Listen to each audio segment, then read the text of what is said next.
प्यारे बच्चों नमस्कार। LGR स्टडी पैरामेडिकल में आप सभी साथियों का स्वागत है। प्यारे बच्चों आज हम इंग्लिश का क्लास करने वाले हैं और इंग्लिश का जो लास्ट क्लास आपका हुआ था वो आर्टिकल का हुआ था, जिसमें हमने आर्टिकल को बिल्कुल कंप्लीटली आपको पढ़ाया था, सिखाया था, समझाया था कि कहाँ पर आर्टिकल का यूज करना है, किस तरीके से यूज करना है, साथ ही साथ क्यों हमें आर्टिकल का यूज करना है, साथ ही साथ आपके एग्जाम में कैसे कैसे आर्टिकल से क्वेश्चन आएंगे, ये सारी जानकारी हमने आपको दी थी। और कंप्लीटली आर्टिकल्स के रूल्स हों चाहे उनके डेफिनेशन हो, उन सभी चीज़ों को काफ़ी अच्छी तरीके से हमने आपको बताने का काम किया था।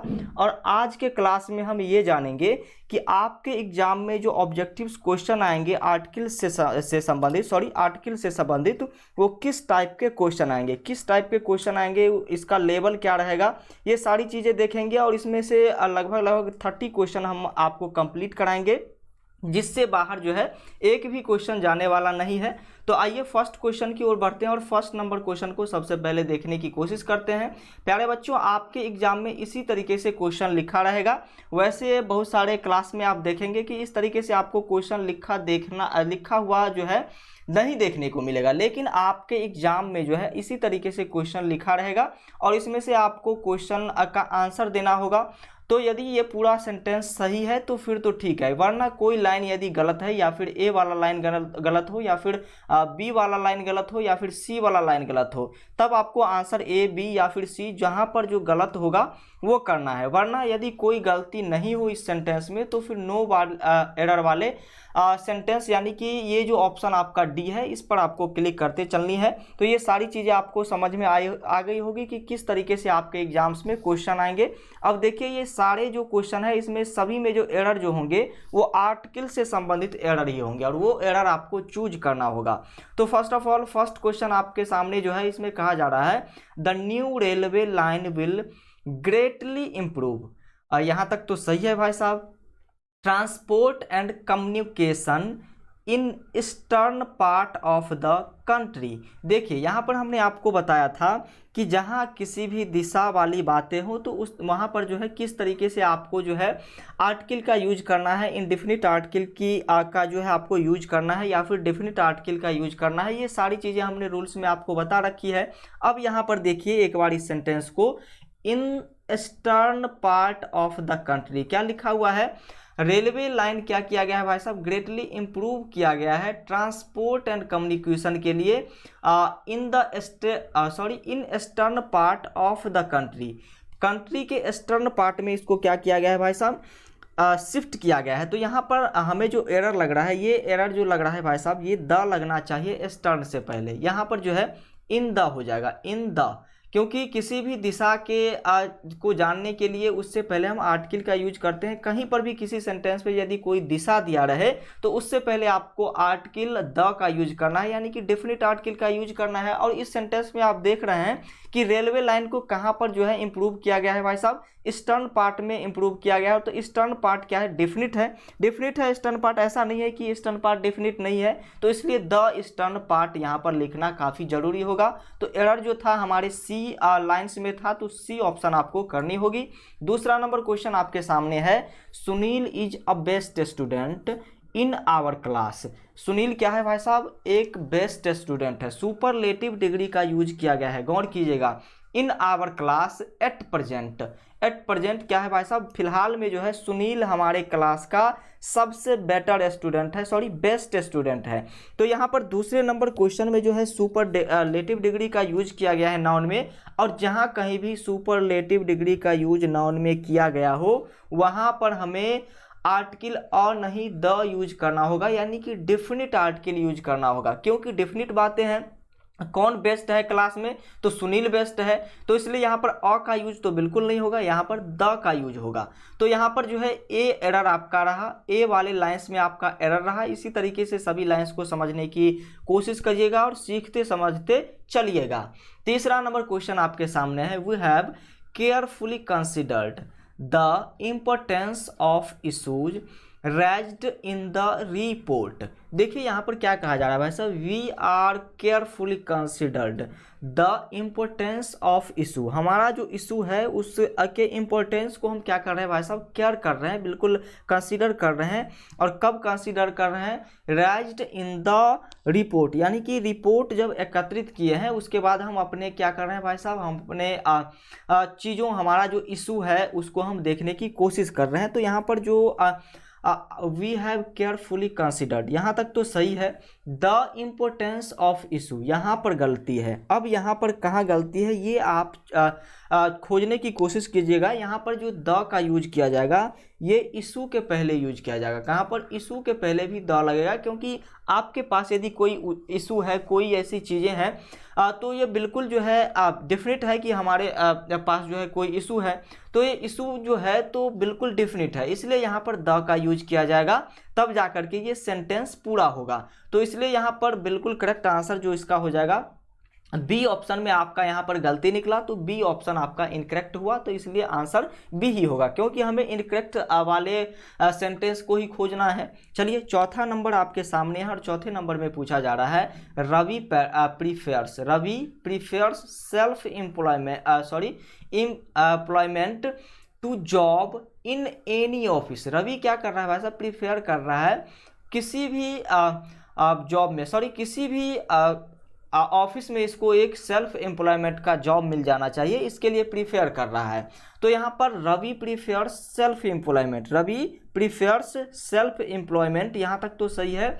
To in job any office, यानी कि कितना जॉब चाहिए भाई साहब रवि को, किसी भी ऑफिस में एक ही जॉब चाहिए ना, किसी भी ऑफिस में एक ही जॉब चाहिए, और एक ही जॉब के लिए ये सारी चीज़ें रवि कर रहा है, तो इसलिए यहाँ पर अ का यूज हो जाएगा। एक जॉब के लिए रवि ये सारी चीज़ें कर रहा है, to a job in any office, यहाँ पर बिल्कुल करेक्ट होगा। तो बी में आपका इनकरेक्ट था जिसको हमने करेक्ट किया, इसका भी आंसर बी बिल्कुल करेक्ट होगा। अगला नंबर क्वेश्चन है in a fit of temper. In a fit of temper का मतलब होता है कि एकाएक जो गुस्सा में व्यक्ति आते हैं उसी को हम फ्रेज में जो है in a fit of temper कहते हैं, फिट ऑफ टेम्पर खास करके कहते हैं। तो गुस्से में क्या हुआ भाई साहब, ही टोर अप अ स्वीट लेटर, उसने क्या किया भाई साहब, फाड़ दिया। क्या फाड़ दिया, एक स्वीट लेटर फाड़ दिया, एक स्वीट लेटर। लेटर कैसा था भाई साहब, लेटर प्यारा सा था। तो ये तो डिफरेंट बातें हो रही है कि लेटर कैसा था, तो बिल्कुल प्यारा सा लेटर था। तो यहाँ पर अ लगाने की जरूरत नहीं है, अ बिल्कुल नहीं होगा यहाँ पर, क्योंकि ये कोई काउंटेबल या फिर अनकाउंटेबल वाली बातें नहीं हो रही है। ये बिल्कुल स्वीट लेटर जो है एक ही लेटर था, और जो लिखा किसके द्वारा गया था, यहाँ पर करेक्ट होगा sentence which his wife had written, जो उसके वाइफ ने लिखा था किसके लिए, उसके लिए, उसको गुस्सा में आकर के उसने फाड़ दिया। लेटर कैसा था, स्वीट, यानी कि प्यारा सा लेटर था, बिल्कुल डिफरेंट है। तो यहाँ पर द स्वीट लेटर होगा, द स्वीट लेटर का यूज आप करेंगे। तो यहाँ पर भी आपका बी वाले लाइंस में ही करेक्शन आ रहा है, तो बिल्कुल करेक्ट करने के लिए आप सभी बच्चे ध्यान दीजिए किस तरीके से आपको करेक्ट करना है और कहाँ से आपको ये चीज़ें गलती खोजनी है, ये सारी चीज़ें आपको देखते चलनी है। अगला number question, the first step in a rational solution, the first step in a rational solution to any problem is the recognition that a problem exists। क्या कह रहा है भाई साहब, द फर्स्ट स्टेप, क्या कह रहा है, अ फर्स्ट स्टेप कह रहा है।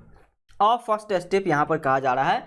रैशनल सॉल्यूशन का मतलब होता है तर्क संगत समाधान। क्या होता है, तर्क संगत, सोच समझ के जो हम किसी भी चीज़ का सॉल्यूशन करते हैं तो उसे ही हम क्या कहते हैं, रैशनल सॉल्यूशन कहते हैं, रैशनल सॉल्यूशन कहते हैं। और यहाँ पर कहा जा रहा है a first step in the rational solution होगा, द रेशनल सॉल्यूशन का यूज यहाँ पर, क्योंकि डिफिनिट है, तर्क संगत समाधान कर रहे हैं हम और हम सोच समझ करके कर रहे हैं कोई भी चीज़, तो बिल्कुल ये डिफिनिट होना चाहिए, इनडिफिनिट नहीं होनी चाहिए। तो इसलिए यहाँ पर द आर्टिकल जो है ये डिफिनिट आर्टिकल है और इसलिए द रेशनल सॉल्यूशन का यूज होगा। और यहाँ पर जो आपका इनकरेक्ट था ए वाले में था, तो ए आपका बिल्कुल करेक्ट आंसर हो जाएगा। साथ ही साथ यहाँ पर देख लीजिए एक और बातें हैं, क्या है भाई साहब, अ फर्स्ट स्टेप इन और रेशनल सॉल्यूशन, यहाँ पर एडजेक्टिव भी, सॉल्यूशन के पहले जो है एडजेक्टिव है, ये रेशनल जो है ये एडजेक्टिव है, और इसी के कारण यहाँ पर जो है किसी भी नाउन के पहले यदि एडजेक्टिव रहे तो उस एडजेक्टिव के पहले आपको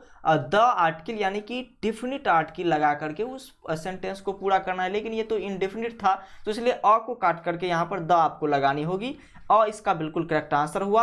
अगला नंबर क्वेश्चन, 7वां नंबर क्वेश्चन आपके सामने है, जिसमें पूछा जा रहा है ऑन माई रिक्वेस्ट जतिन, मेरे रिक्वेस्ट पर Jatin introduce me to his friend, उसने क्या किया भाई साहब, अपने फ्रेंड से इंट्रोड्यूस कराया यानी कि पहचान कराया। Who is singer and scientist, क्या है भाई साहब, जो क्या है भाई साहब, जतिन ने हमारे रिक्वेस्ट पर उसने अपने दोस्त से हमें इंट्रोड्यूस कराया, और ये इंट्रोड्यूस कराया वो दोस्त उसका क्या था भाई साहब, सिंगर और साइंटिस्ट था, सिंगर और साइंटिस्ट था।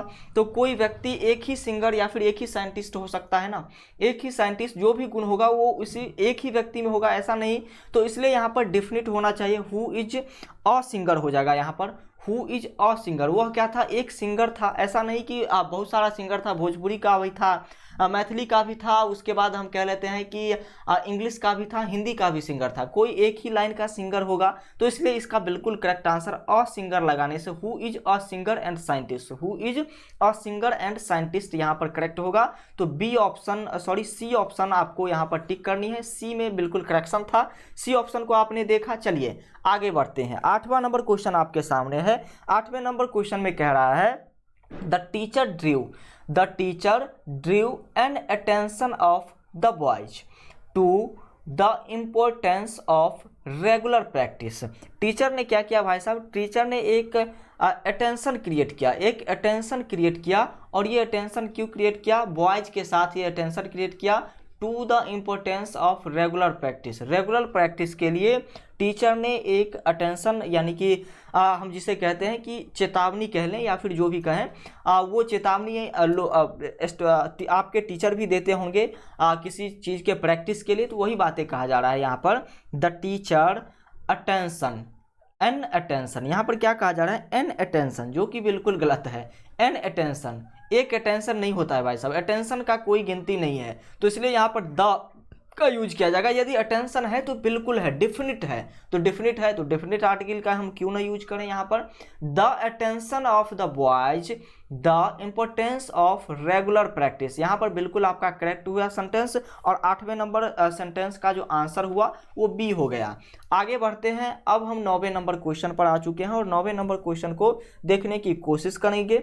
9वां नंबर क्वेश्चन है आई एम नॉट वेल्दी, मैं धनी नहीं हूँ, so I can not afford, क्या अफोर्ड नहीं करूंगा, to buy a expensive car. इसमें तो आपको कहीं गलती नहीं लग रहा होगा, I am not wealthy so I can not afford to buy a expensive car. देखिए इसी प्रकार के फंसाने वाले क्वेश्चन आपके एग्जाम में आएंगे जहां पर आपको कोई एरर ही नहीं लगेगा, लेकिन एरर है भाई साहब, एरर है कहाँ ये देख लीजिए। हमने आपको पहले ही नाउन वाले चैप्टर में बता रखा है कि किसी भी सेंटेंस का यदि उच्चारण प्रोनाउंसिएशन स्वर वर्ण से हो, वैसे तो यहाँ पर ई भी लगा हुआ है, तो ये वॉवेल इंग्लिश वाले वॉवेल के हिसाब से भी इसका यूज हो रहा है, लेकिन इसको हम यदि बोल करके भी देखेंगे तो एक्सपेंसिव ए से शुरू हो रहा है, और जैसे ही ये स्वर का उच्चारण यहाँ पर आ रहा है तो हमें अ नहीं लगाना है, हमें एन लगाना है, हमें क्या लगाना है, एन एक्सपेंसिव लगाना है। तो चलिए थोड़ी दिक्कतें आपको काफ़ी जो है बड़ा घाव दे सकती है, तो ये सारी चीज़ें आपको ध्यान रखनी होगी। 9वें नंबर क्वेश्चन में थोड़ा सा एरर था सी वाले ऑप्शन में। चलिए आगे बढ़ते हैं, 10वां नंबर क्वेश्चन आपके सामने आ चुका है, यानी कि दहाई का आंकड़ा हम छू चुके हैं, और इस यहाँ पर आपसे पूछा जा रहा है the interviewer asked me, interviewer ने मुझे कहा if I knew that Kalidas was the greater, Kalidas was the greater than any other poet. Kalidas क्या है भाई साहब, the interviewer ask me, interviewer ने हमसे पूछा इफ आई न्यू, अगर आप जानते हैं, that Kalidas was the greater sorry I knew it that Kalidas was the greater than any poet. Kalidas क्या है भाई साहब, ग्रेटर है, यानी कि दूसरे पोएट से जो है ये महान है। तो यहाँ पर कहाँ पर गलती है भाई साहब, गलती को चूज करने की कोशिश हमें करनी है। गलती द इंटरव्यूअर आस्क्ड मी, यहाँ तक तो कोई गलती नहीं, यहाँ पर आर्टिकल का कहीं यूज तो है लेकिन यहाँ पर होना भी चाहिए। तो चलिए, the interviewer asked me if I knew that Kalidas was the greater, Kalidas was the greater. यहाँ पर द जो लगा हुआ है ना, ये यूज नहीं होगा। ग्रेटर के पहले ये द का यूज नहीं होगा, ग्रेटर के पहले द का यूज नहीं होगा। अब आप कहेंगे क्यों नहीं होगा सर, क्यों नहीं होगा, क्योंकि बिल्कुल जो है करेक्ट बातें हो रही है। तो देखिए, इफ़ आई न्यू दैट, अगर हम जानते हैं Kalidas was the greater, comparative degree में जो है, कंपेरेटिव डिग्री में हम इस तरीके से द का यूज नहीं करेंगे, यहाँ पर जो है सीधे ग्रेटर होगा। तो द को हम बिल्कुल यहाँ से हटाएंगे, तो बिल्कुल द को यहाँ से कट कर देनी है। सिर्फ यहाँ पर रहेगा if I knew that Kalidas was greater than any poet. तो यहाँ पर बिल्कुल जो करेक्शन है ये आपके समझ में थोड़ी नहीं भी आई होगी, लेकिन दोबारा इसको आप जानने की कोशिश कीजिएगा। तो यहाँ पर इसका बिल्कुल करेक्ट आंसर 10वें नंबर क्वेश्चन का जो होगा वो बी ऑप्शन आपका बिल्कुल करेक्ट होगा। अगला नंबर क्वेश्चन आपके सामने है, he had no illusions of being either a distinguish writer और राइटर और एडिटर। देखिए इसमें क्या कहा जा रहा है भाई साहब, यहाँ पर बिल्कुल सभी चीज़ें सही है। He had no illusions of being either a distinguish writer और एडिटर नहीं होगा, यहाँ पर एन एडिटर जी बिल्कुल गलती है, वही थोड़ी सी गलती है। तो एन एडिटर यहाँ पर लगाएंगे, एन का यूज करेंगे। तो यहाँ पर बिल्कुल करेक्ट आंसर 11वें नंबर क्वेश्चन में जो आ रहा है, एरर आ रहा है सी में, तो सी आपका बिल्कुल करेक्ट होगा। अगला नंबर क्वेश्चन आपके सामने है, the report has been prepared, report prepare किया गया है on the basis of information we had and on our judgment. The report has been prepared on the basic information, on the किस information पर, basic information पर क्या किया गया भाई साहब, on the basic of the information होगा, basic of क्यों, क्योंकि इंफॉर्मेशन जो आपके पास आई ये डिफिनिट आई थी, बिल्कुल आपके पास जो है सामने सत्य और एक अच्छा जो है इंफॉर्मेशन आया था, जिसके तहत क्या कहा जा रहा है, the report has been prepared, report को प्रिपेयर किया जा रहा है on the basis of information. On the basis of नहीं होगा, ऑफ के बाद यहाँ पर द लगाना होगा। किसी न किसी डेफिनिट जो है आपके सामने इन्फॉर्मेशन आया, कोई ना कोई सत्य इन्फॉर्मेशन आया, जिसके आधार पर आप क्या कर रहे हैं, रिपोर्ट को प्रिपेयर कर रहे हैं। तो यहाँ पर द लगेगा, बेसिस ऑफ के बाद यहाँ पर इंफॉर्मेशन के पहले द का यूज किया जाएगा। तो इसका बिल्कुल करेक्ट आंसर जो होने वाला है 12वें नंबर क्वेश्चन का बी बिल्कुल करेक्ट आंसर होगा। 13वां नंबर क्वेश्चन आपके सामने है, he was an atheist but no a day he goes to the church and offer prayer for hours. क्या कह रहा है यहाँ पर देखिए, ही वाज एन एथिस्ट है वो, बट नो अब a day he goes to the church, वो क्या किए भाई साहब, एक दिन वो चर्च गए, goes to the church and offer prayers for hours, यानी कि उसमें घंटों क्या किया भाई साहब, ऑफर किया प्रार्थना करने के लिए। तो चलिए यहाँ पर देख लीजिए 13वें नंबर क्वेश्चन को यदि हम देखते हैं, तो हमने आपको बताया था कि कोई स्कूल हो, चर्च हो, या फिर कोई क्या कहते हैं उसको जेल हो, तो इस सभी के पहले हमें क्या करना है, यूज करना है नो आर्टिकल। यहाँ पर हमें आर्टिकल का यूज नहीं करना हो, चाहे वो स्कूल हो या फिर कोई जेल हो या फिर कोई मंदिर हो, चर्च हो, तो उसके पहले हम आर्टिकल का यूज करेंगे ही नहीं, उसके पहले हम आर्टिकल का यूज करेंगे नहीं। खास करके मोरल एक्टिविटी में हमें आर्टिकल का यूज बिल्कुल नहीं करना है। तो यहाँ पर बी जो हो जाएगा, बी वाले ऑप्शन में आपको यहाँ से द को ऑपरेशन करना होगा, गोज टू चर्च सीधे होगा, गोज टू चर्च के पहले हमें द का यूज नहीं करना है, ना कि ए और एन का भी यूज करना है। तो बिल्कुल करेक्ट आंसर आपका जो यहाँ पर हो गया, सॉरी बिल्कुल बी वाले ऑप्शन में बिल्कुल आपका एरर था, तो बी आपका आंसर होगा।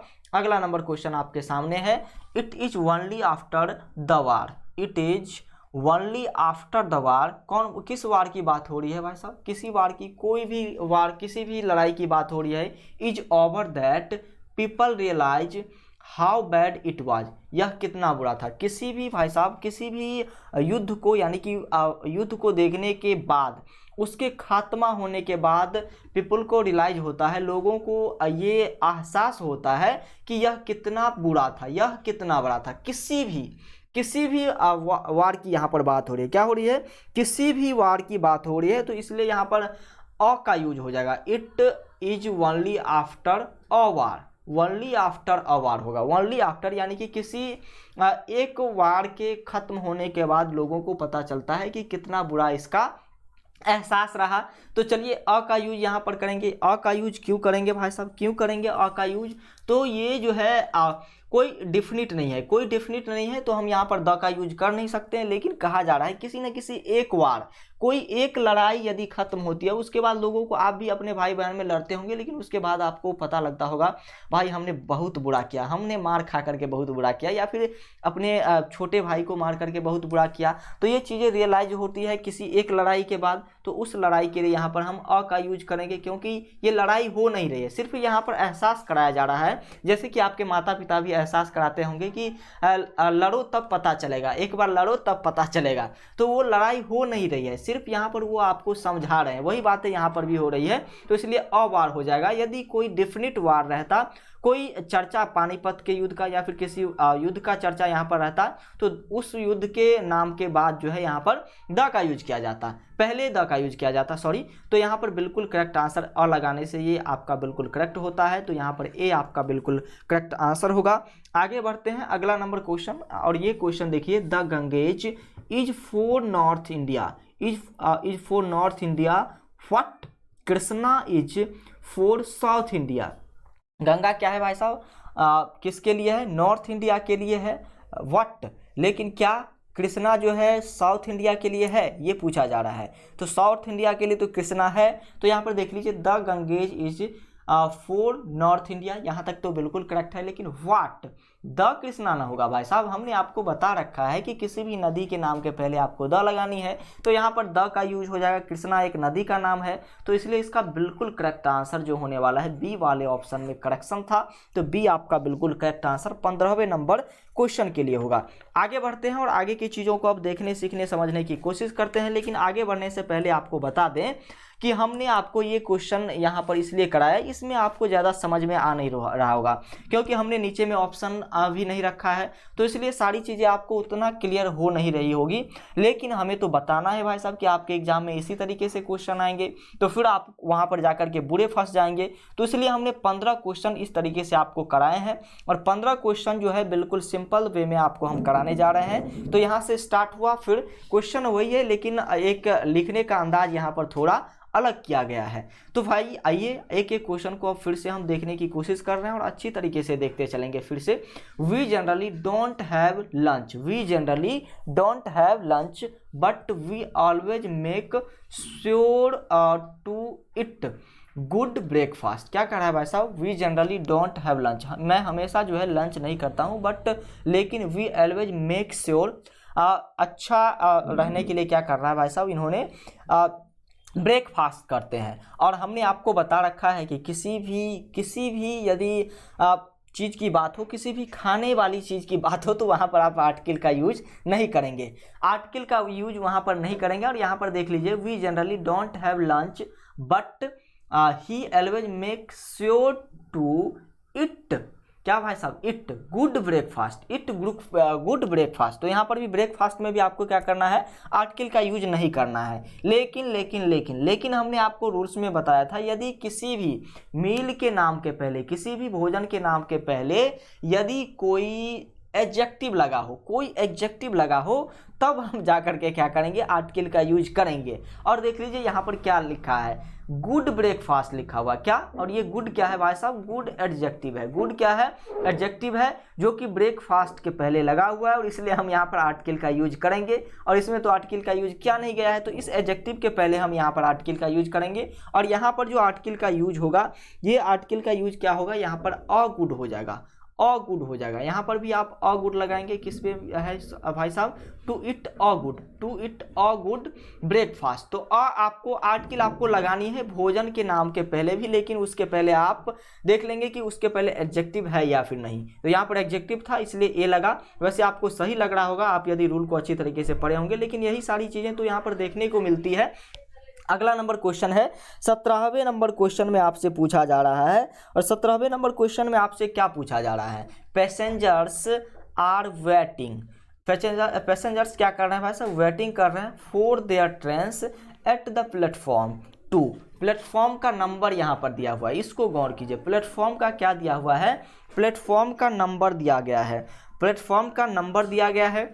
और जैसे ही किसी भी चीज़ का नंबर दिया रहे, देखिए ये प्लेटफॉर्म क्या है, प्लेटफॉर्म एक नाउन है, प्लेटफॉर्म एक नाउन है, और इस नाउन के बाद क्या आ रहा है भाई साहब, कोई संख्या आ रहा है, यानी कि नंबर आ रहा है। और किसी भी नाउन के बाद यदि नंबर आए तो उसमें आपको आर्टिकल द का यूज कभी नहीं करना है, आर्टिकल द का यूज कभी नहीं करना है उस नाउन से पहले। कब नहीं करना है, जब उस नाउन के बाद कोई नंबर आया। और इस प्लेटफॉर्म के बाद क्या आ रहा है, यहाँ पर नंबर आ रहा है, इसलिए हम आर्टिकल का यूज बिल्कुल नहीं करेंगे, एट प्लेटफॉर्म सीधे होगा, एट प्लेटफॉर्म सीधे होगा। तो यहाँ पर बिल्कुल करेक्ट आंसर जो हो जाएगा 17वें नंबर क्वेश्चन का बिल्कुल करेक्ट आंसर जो होने वाला है, एट प्लेटफॉर्म कहाँ पर है, प्लेटफॉर्म वाली चीज़ें यहाँ पर आपको दिख रही होगी, तो इस दो को आप कट कीजिए, यहाँ पर सी आपका बिल्कुल करेक्ट आंसर होगा। किसी भी नाउन के बाद यदि कोई नंबर्स आ रहा है तो आपको वहाँ पर क्या करनी है, आर्टिकल का बिल्कुल यूज नहीं करना है, ये गलतियाँ आपको ध्यान रखनी है। चलिए 18वां नंबर क्वेश्चन आपके सामने है, और 18वें नंबर क्वेश्चन में जो है आपसे पूछा जा रहा है, the government has vowed, the government has vowed. Vowed का मतलब होता है प्रतिज्ञा करना या फिर वादा करना, प्रतिज्ञा या फिर वादा करना। लेकिन गवर्नमेंट तो प्रतिज्ञा नहीं वादा ही करती है कि हम 15-15 लाख देंगे। तो the government has vowed to provide more money. क्या कर रहा है भाई साहब, वादा कर रहा है गवर्नमेंट कि प्रोवाइड करेगा बहुत सारा पैसा, टू हेल्प पुअर, किसके लिए, पुअर के लिए। और ये पुअर यहाँ पर जो है किसी न किसी ग्रुप की बात हो रही है, किसी न किसी ग्रुप की बात हो रही है या फिर नहीं, पुअर जो जितने भी पुअर लोग हैं उसके बारे में बात हो रही है। तो किसी न किसी ग्रुप यानी कि कॉमन नाउन के बारे में यहाँ पर बात हो रहा है। कॉमन नाउन के बारे में जैसे ही बात होगा तो आपको क्या करना है, कॉमन नाउन के बारे में जैसे ही कहीं पर बात हो तो क्या करना है, उसके पहले आपको द का यूज क्या करना है, करनी है या फिर नहीं, बता दीजिए एक बार।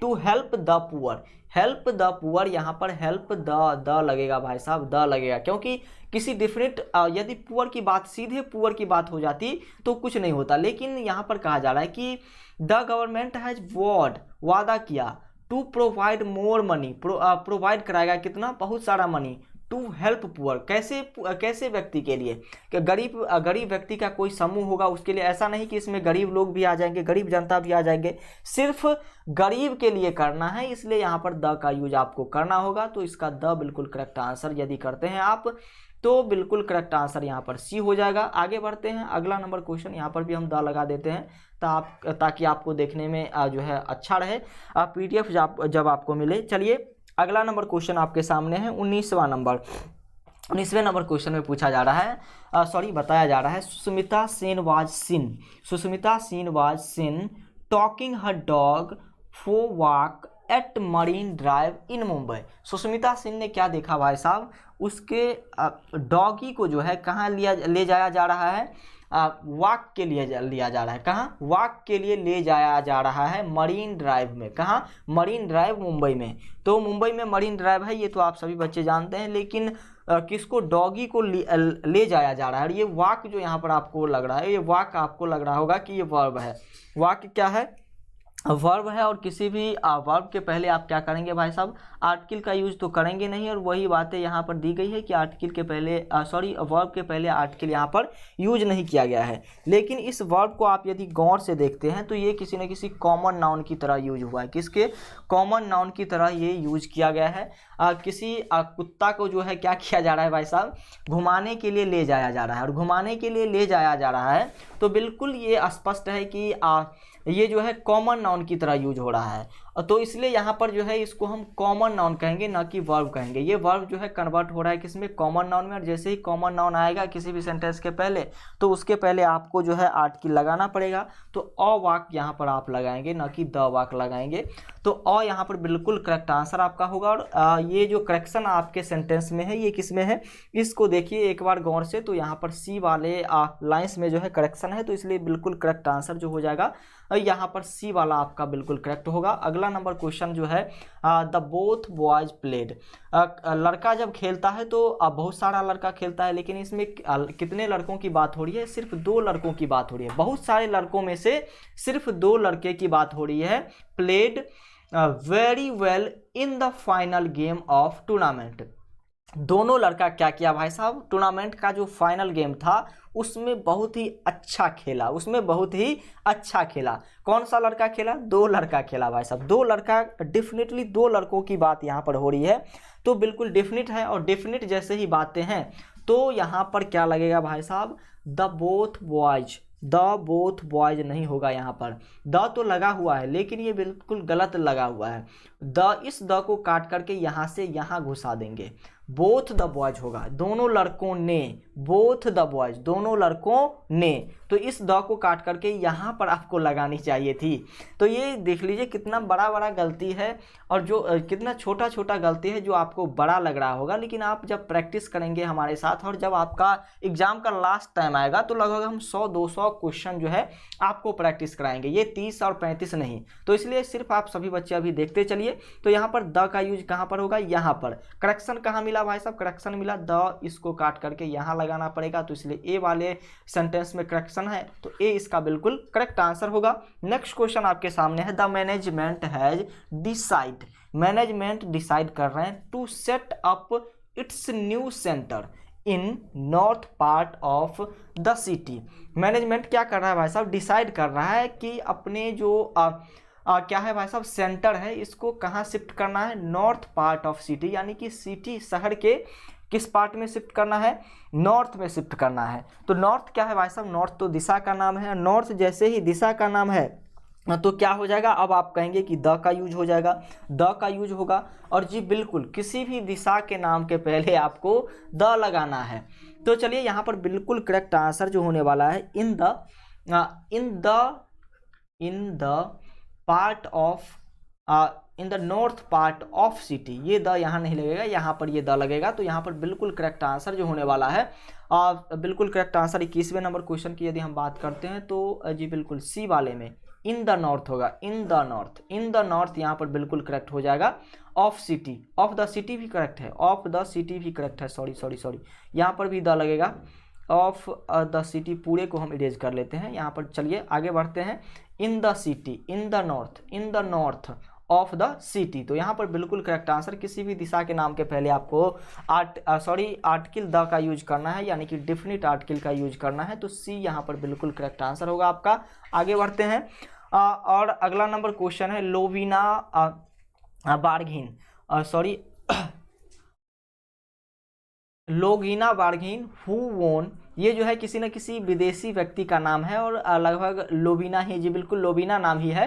वोरगेन नाम है, वोरगेन, लोवीना वोरगेन हु वोन अ ब्रोंज मेडल। कौन सा ब्रोंज मेडल जीता, कौन सा भाई साहब, ब्रोंज मेडल जीता in Olympic belongs to a north eastern state. यहाँ पर कहा जा रहा है कि ये जो व्यक्ति है इसने ब्रोंज मेडल जीता।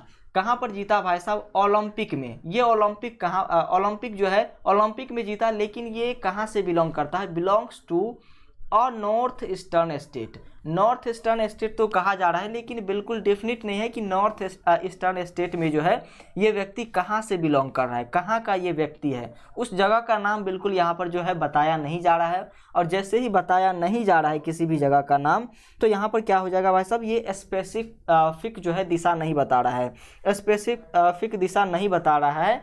तो इसलिए यहाँ पर जो है बिल्कुल करेक्ट आंसर जो होने वाला है, यहाँ पर अ लगेगा ही। और यहाँ पर लगेगा ही, आपको द बिल्कुल नहीं लगाना है। द तब रहता जब नॉर्थ पार्ट ऑफ और उस स्टेट का नाम रहता, तब जाकर के यहाँ पर नॉर्थ के पहले द लगता, लेकिन ये डेफिनिट नहीं है। तो डेफिनिट नहीं है तो इंडेफिनिट आर्टिकल का यूज कर दीजिए, और इंडेफिनिट आर्टिकल ए और एन होता है तो यहाँ पर अ का यूज हो जाएगा आपके प्रोनाउंसिएशन के अकॉर्डिंग। तो यहाँ पर बिल्कुल करेक्ट आंसर 22वें नंबर का जो होने वाला है, नो एरर, बिल्कुल करेक्ट आंसर होगा यहाँ पर।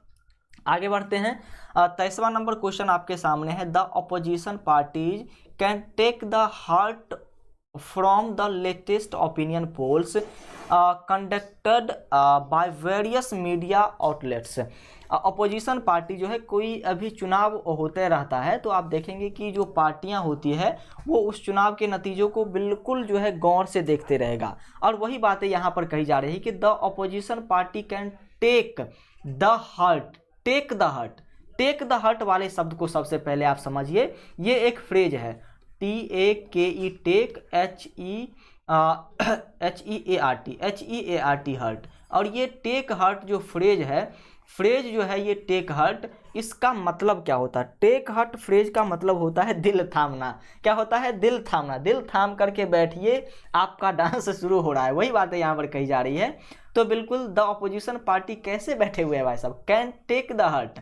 टेक द हर्ट नहीं होगा यहाँ पर भाई साहब, आप दो पति पत्नी को अलग कर देंगे, ये बातें कभी हो सकती है क्या? तो फ्रेज के बीच में आप द क्यों घुसा रहे हैं? ये तो एक ही मीनिंग है, ये पूरा फ्रेज है। टेक हर्ट एक फ्रेज है जिसका मतलब दिल थामना होता है, और इस बीच में इस महोदय ने द घुसा दिया है जो कि बिल्कुल गलत है।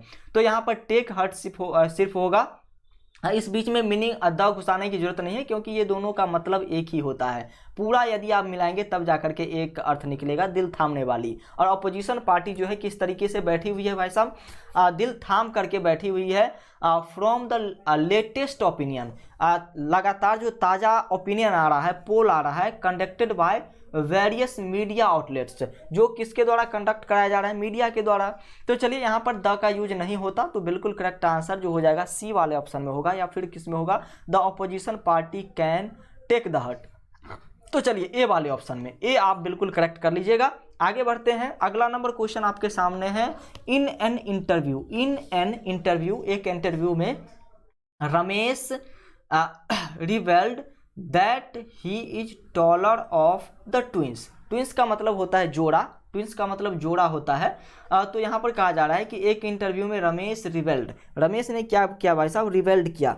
तो चलिए रमेश ने बताया that he is taller of the twins. Twins में क्या था भाई साहब? रमेश सबसे लंबा था। ट्विंस में यानी कि जोड़ा में रमेश जो है सबसे लंबा था। तो यहाँ पर बिल्कुल करेक्ट आंसर जो हो जाएगा, रमेश के बाद आपको क्या लगानी होगी? He is taller of the twins, he is taller of the twins यहाँ पर लगेगा। तो he is taller of the twins तो है, he is taller of the twins, तो बिल्कुल करेक्ट लग रहा है हमें। सॉरी एक सेकेंड रुकिएगा। in an interview Ramesh revealed that he is taller of the twins, taller of the twins। तो यहाँ पर क्या हो जाएगा भाई साहब? बिल्कुल यहाँ पर गलती तो है, he is the taller होगा, he is the taller of the twins. क्या है भाई साहब? दो व्यक्ति, रमेश के साथ एक और कोई व्यक्ति होगा, लेकिन उसमें से लंबा कौन निकला भाई साहब? रमेश निकला। तो इसलिए रमेश डेफिनिट है कि लंबा है, तो इसलिए यहाँ पर रमेश के पहले जो है टॉलर के पहले यहाँ पर द का यूज किया जाएगा। तो चलिए क्योंकि रमेश जो है इस दोनों में से लंबा है, तो द टॉलर किसके पहले लगेगा? द टॉलर रमेश के लिए लग रहा है, तो इसलिए द का यूज यहाँ पर होगा, is the taller of the twins. तो बिल्कुल करेक्ट आंसर यहाँ पर इज द लगाएंगे तो सी आपका बिल्कुल करेक्ट आंसर होगा। आगे बढ़ते हैं। अगला नंबर क्वेश्चन क्या हो जाएगा? अगले नंबर क्वेश्चन पर अब हम देखेंगे और उसको भी सीखने समझने की कोशिश करेंगे। HR noticed that Swati was first to reach the office on Monday. HR ने क्या भाई साहब नोटिस किया? HR ने नोटिस किया कि स्वाति नाम की जो लड़की थी वो क्या थी भाई साहब?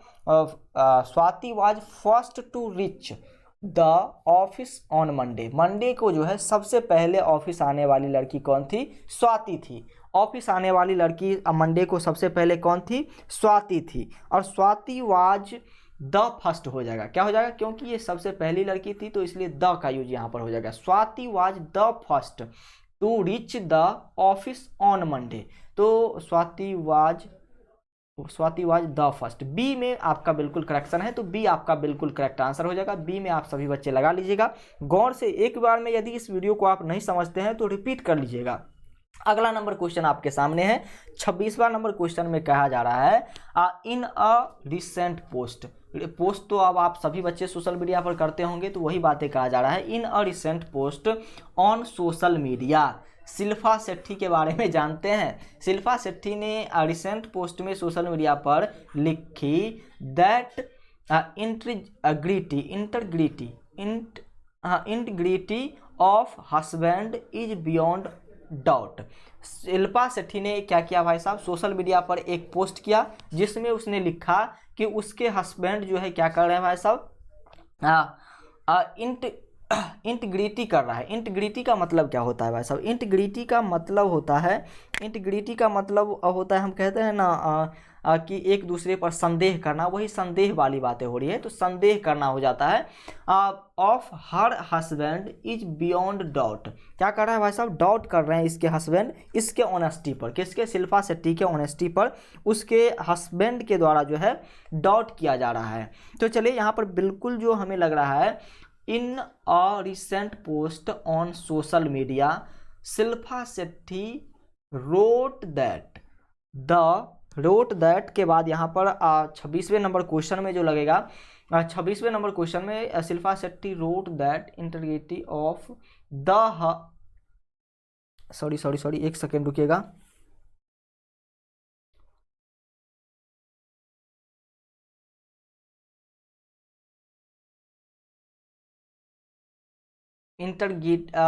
Shilpa Shetty wrote that integrity of her husband, तो यहाँ पर ऑनेस्टी के बारे में कहा जा रहा है। तो यहाँ पर बिल्कुल जो लगेगा द का यूज यहाँ पर आप कर सकते हैं, तो द यहाँ पर लगानी होगी आपको, द यहाँ पर लगानी होगी इंटीग्रिटी के पहले, क्योंकि संदेह कर रहे हैं। तो चलिए यहाँ पर बी बिल्कुल करेक्ट आंसर होगा। अगला नंबर क्वेश्चन है, the Ramayana tells us a story of love and respect. Ramayana क्या कर रहा है भाई साहब, रामायण हमें बता रहा है एक स्टोरी जिसमें हमें क्या करनी है भाई साहब, एक दूसरे से प्यार करना चाहिए, एक दूसरे का आदर करना चाहिए। Wherein Mahabharata deals with more grave political intricacies। तो यहाँ पर कह रहा है कि रामायण जो है हमें प्यार और रिस्पेक्ट सिखा रहा है, लेकिन महाभारत हमें क्या सिखा रहा है, मोर ग्रेव पॉलिटिकल इशूज जो होते हैं, पॉलिटिकल चीज़ें जो होती है वो हमें सिखाने की कोशिश महाभारत कर रहा है। लेकिन महाभारत और रामायण क्या है, ये दोनों जो है हिंदू ग्रंथ है, और किसी भी धर्म ग्रंथ की बात यहाँ पर हो, किसी भी धर्म ग्रंथ के पहले द का यूज करते हैं, तो रामायण के पहले तो द का यूज हुआ है, लेकिन यहाँ पर महाभारत के नाम के पहले द का यूज नहीं हुआ है। तो इसलिए बिल्कुल करेक्ट आंसर जो यहाँ पर हो जाएगा, महाभारत के नाम के पहले आपको द लगानी होगी। तो इसलिए बी वाले ऑप्शन में आपको बिल्कुल करेक्शन मिल रहा है, बी वाले ऑप्शन को आपको टिक करनी है। अगला नंबर क्वेश्चन है, sea seems calm and full to the brim in the months of October and November. हमारा समुद्र जो है क्या हो जाता है भाई साहब, बिल्कुल भर जाता है। समुद्र क्या हो जाता है, बिल्कुल जो है लबालब भर जाता है। कब, किस महीने में भर जाता है, अक्टूबर एंड नवंबर महीने में। अक्टूबर एंड नवंबर महीने में समुद्र जो है पूरा भर जाता है। तो यहाँ पर किसी भी समुद्र की बात कर ले तो ये जो है अक्टूबर नवंबर महीने में ऐसा होगा, कोई भी समुद्र हो वो जो है भरेगा ही। तो इसलिए यहाँ पर आप के सामने यदि द रहे या फिर अ रहे, द और अ में से कोई एक भी रहे तो बिल्कुल आपको यहाँ पर करेक्शन नहीं करनी है। और यदि द और अ में से कोई नहीं रहे, जैसे यहाँ पर सिर्फ सी लिख दिया गया है, तो द और अ कोई भी लगा करके इस सेंटेंस को आप पूरा कर सकते हैं। तो डेफिनेट बातें हैं कि अक्टूबर नवंबर महीने जो है बरसात का रहता है, और उसमें जो है पूरा लबालब भरा हुआ क्या रहता है, समुद्र रहता है। तो इसलिए यहाँ पर द और अ में से कोई भी चीज़ आप प्रयोग कर सकते हैं। जैसे कि बिल्कुल करेक्ट आपको दिख रहा होगा कोई चीज़ें, तो वहाँ पर आप द का यूज कर लीजिएगा, और यदि करेक्ट नहीं दिख रहा हो तो फिर आप अ का यूज कर लीजिएगा। तो यहाँ पर बिल्कुल करेक्ट जो हमें करेक्शन लग रहा है, ए वाले ऑप्शन में ए आपका बिल्कुल करेक्ट होगा। 29वां नंबर क्वेश्चन आपके सामने है। 29वें नंबर क्वेश्चन में क्या कहा जा रहा है, I have read his 2 novels but the second one is better of 2। क्या किया भाई साहब, 2 नॉवेल को इन्होंने रीड किया, पढ़ा, लेकिन the second one is better of the 2। क्या उन्होंने दोनों नॉवेल्स को पढ़ा, लेकिन सेकंड वाला नॉवेल जो था दोनों में से बेटर था, दोनों में से बेटर था। तो चलिए यहाँ पर बेटर की यदि हम बात करते हैं, वन इज द बेटर होगा, one is the better of the 2। पहला जो है कौन बेटर था, पहला ना बेटर था, तो इसलिए पहले के पहले भी हमें द लगाना होगा, और यहाँ पर दोनों चीज़ें की बात हो रही है तो 2 के पहले भी द लगेगा, तो इसलिए द का यूज यहाँ पर भी किया जाएगा, द बेटर होगा। सेकेंड वन इज, दूसरा बेटर था, sorry, second one is the better of the 2, तो यहाँ पर द का यूज हो जाएगा। तो ये बिल्कुल करेक्ट आंसर आपका जो हो जाएगा। यहाँ पर यदि हम खोजते हैं, सॉरी एक सेकेंड रुकिएगा, but second one is the better of 2, जी बिल्कुल, यहाँ पर डी आपका बिल्कुल करेक्ट आंसर हो जाएगा। आगे बढ़ते हैं और आगे की चीज़ों को देखने की कोशिश करते हैं। आपका लास्ट क्वेश्चन भी है, और लास्ट क्वेश्चन में आपसे क्या पूछा जा रहा है ये देख लीजिए। लास्ट क्वेश्चन में आपसे क्या कहा जा रहा है, more he earns the more his greed flexes its arms. देखिए यहाँ पर कह रहा है मोर ही अर्न्स, सबसे ज़्यादा क्या कर रहा है भाई साहब, जितना वह कमाता है, मोर ही अर्न्स, जितना वह कमाता है, द मोर हिज ग्रीड, उतना ही क्या करता है भाई साहब, लालची होते जा रहा है, लालची होते जा रहा है, यानी कि लालची भुजाएं इसका फरकते जा रहा है। तो इसका पूरा मतलब ये हो जाता है कि जितना वह कमाता है उतना ही उसका लालच जो है अपनी भुजाओं पर क्या हो रहा है भाई साहब, फ्लेक्स हो रहा है, यानी कि फड़फड़ा रहा है। जितना वह अधिक कमा रहा है उतना जो है उसका लालच क्या हो रहा है भाई साहब, उसके आर्म्स पर फड़फड़ा रहा है। तो यहाँ पर कहाँ करेक्शन है, करेक्शन को हमें ढूंढनी है, ये सारी कहानी हमें नहीं पढ़नी है। More he earns, more he earns के पहले आपको क्या करना होगा, मोर ही अर्न्स के पहले आपको लगाना होगा, क्या लगाना होगा, जल्द से जल्द एक बार आप सभी बच्चे, लास्ट क्वेश्चन है तो लास्ट क्वेश्चन के लिए एक बार आप सभी बच्चे भी गौर कीजिए। तो यहाँ पर लगेगा द, क्या लगेगा, the more he earns, the का यूज होगा, द का यूज यहाँ पर होगा क्योंकि डेफिनेट ये अर्न कर रहा है, तो द का यूज यहाँ पर होगा, the more he earns the more his. देखिए यहाँ पर है ना, द का यूज यहाँ पर हो रहा है, तो यहाँ पर भी आपको द का यूज करना है। तो बिल्कुल करेक्ट आंसर आपका यहाँ पर ए हो जाएगा। आज का ये लास्ट क्वेश्चन था। क्लास आपको कैसा लगा कमेंट सेक्शन में जरूर बताइएगा। यदि आप हमारे पेड कोर्स को ज्वाइन नहीं किए हैं अभी तक तो ज्वाइन कर लीजिए। इसी तरीके से आपके पेड कोर्स आपको जो है हमारे पेड कोर्स में पढ़ाया जाएगा, तो जल्द से जल्द इस कोर्स को आप ज्वाइन कर लीजिए। पेड कोर्स की विशेषताएं हम आपको बता रहे हैं, सभी विषय का बेहतर तैयारी आपको यहां से करने का मौका मिलेगा। चैप्टर वाइज क्लास आपके चलेंगे, जिस तरीके से आपका इंग्लिश का क्लास चल रहा है, पहले चैप्टर खत्म किया जा रहा है उसके बाद थ्योरी चल रहा है, इसी प्रकार से सभी सब्जेक्ट्स के क्लास यहाँ पर चलते हैं। सभी विषय का PDF नोट्स भी आपको मिलेगा, प्रीवियस ईयर क्वेश्चन का भी प्रैक्टिस करने का आपको मौका मिलेगा, मॉडल पेपर का भी प्रैक्टिस आपको यहाँ पर कराया जाएगा। आपके एंट्रेंस एग्जाम में physics, chemistry, math, bio, GK, Hindi और इंग्लिश से क्वेश्चन आते हैं, और जिस तरीके से इंग्लिश यहाँ पर आपको पढ़ाया जा रहा है उसी तरीके से physics, chemistry, math, bio, GK, Hindi और इंग्लिश का भी एक चैप्टर जैसे ही कंप्लीट होता है उसका इंपॉर्टेंट ऑब्जेक्टिव आपको कराया जाएगा। तो ये चीज़ें आपको ध्यान में रखनी है। फुल्ली सिलेबस यहाँ से बिना किसी कोचिंग और अदर क्लास के आप कंप्लीट कर सकते हैं और अपनी एंट्रेंस एग्जाम को बेहतर बना सकते हैं। कोर्स फी मात्र हमने 599 रुपया कर रखा है, 1099 रुपया से हटा करके, तो इसको जल्द से जल्द आप सभी बच्चे ज्वाइन कर सकते हैं। क्लास चलेगा LGR स्टडी लाइव ऐप पर। प्ले स्टोर पर आप यदि सर्च कीजिएगा तो आपके सामने 2 ऐप आएगा। एक ऐप जो होगा वो रेड वाले लोगों में दिखेगा और एक ऐप जो होगा वो व्हाइट वाले लोगों में दिखेगा। तो रेड वाले लोगो वाले ऐप को आपको इंस्टॉल करनी है। इंस्टॉल करने के बाद आपको क्या करनी है, रजिस्टर वाले आइकन पर क्लिक करना है। रजिस्टर वाले आइकन पर जैसे ही क्लिक कीजिएगा आपके सामने इस प्रकार का इंटरफेस आएगा। इसमें सारी चीज़ें भर करके आपको टर्म कंडीशन एग्री कर देनी है। टर्म कंडीशन एग्री करने के बाद आगे कैटेगरी सिलेक्ट करने का ऑप्शन आएगा। कैटेगरी में आपको सिलेक्ट कर लेनी है पैरामेडिकल। पैरामेडिकल सिलेक्ट करके जब सेव कीजिएगा तो आपके सामने ऑप्शन आ जाएगा पेड कोर्स का। पेड कोर्स पर जैसे ही क्लिक कीजिएगा तो आपके सामने जो है आगे जो ऑप्शन आएगा वो क्या आएगा, आगे जो आपके सामने ऑप्शन आएगा वो बाय नो का आएगा। बाय नो पर क्लिक करते ही आप देखेंगे नीचे में आपके सामने पे ऑनलाइन का ऑप्शन आ जाएगा। यहाँ पर आप यदि क्लिक करते हैं तो पेमेंट आप यहाँ से सीधे कर सकते हैं। पेमेंट करने के लिए आपके पास यदि नेट बैंकिंग की सोर्सेज हो या फिर वॉलेट से आप पेमेंट करना चाहते हो, गूगल पे, फ़ोनपे, पेटीएम, वो आप किसी भी तरीके से पेमेंट कर सकते हैं। आपके पास यदि ये सारी चीज़ें हैं और आप डायरेक्ट हमें पेमेंट करना चाहते हैं तो डायरेक्ट आप यदि पेमेंट करते हैं तो फिर हम आपको यहाँ से ही कोर्स लॉगिन करके दे देंगे। तो इसके लिए आपको पेमेंट करना है फ़ोनपे, गूगल पे या फिर पेटीएम का हमारा जो नंबर है 7631244178 7631244178 लालू कुमार के नाम से ये नंबर है। इस पर आप पेमेंट कर सकते हैं। QR कोड भी आपके सामने है, यहाँ पर आप पेमेंट करके इस 7479823598 वाले नंबर पर कॉल कीजिएगा। आपको किया जाएगा क्या, आपका कोर्स लॉगिन कर दिया जाएगा यहीं से बिल्कुल आसानी से। अब इस व्हाइट वाले ऐप के बारे में समझेंगे, लेकिन उससे पहले आपको बता देते हैं कि इस क्लास का PDF आपको कहाँ मिलेगा। PDF आपको इस क्लास का मिलेगा इसी वाले रेड वाले ऐप में। आप जब पेड कोर्स के नीचे आएंगे तो PDF नोट्स का ऑप्शन दिखेगा, यहाँ पर क्लिक कीजिएगा, आपको इस क्लास का PDF मिल जाएगा। अब हम व्हाइट वाले ऐप के बारे में बात कर लेते हैं। व्हाइट वाले ऐप में क्या चीज़ें हैं। आप यदि चाहते हैं कि हमें ऑब्जेक्टिव क्वेश्चन का PDF मिले, VVI सब्जेक्टिव क्वेश्चन का PDF मिले, क्विक रिविजन नोट्स मिले, मॉडल पेपर मिले, क्लास नोट्स मिले, आप अपनी तैयारी को टेस्ट करने के लिए ऑनलाइन टेस्ट देना चाहते हैं, तो ये सारी सुविधाएं इस व्हाइट वाले ऐप पर बिल्कुल फ्री में आपको मिलेगी, फ्री ऑफ कॉस्ट मिलेगी। तो इसको आप डाउनलोड कर सकते हैं, इस व्हाइट वाले ऐप को भी। इसको डाउनलोड करने के लिए डिस्क्रिप्शन में लिंक है, जहां से आप दोनों एप्लीकेशन डाउनलोड कर सकते हैं, या फिर प्ले स्टोर पर जाएंगे तो दोनों आपके सामने आएगा। जो आपको लॉगिन करना इंस्टॉल करना होगा उसको आप इंस्टॉल कर सकते हैं। तो आज के लिए इतना ही रखते हैं, मिलते हैं फिर नेक्स्ट क्लास में। तब तक के लिए थैंक यू।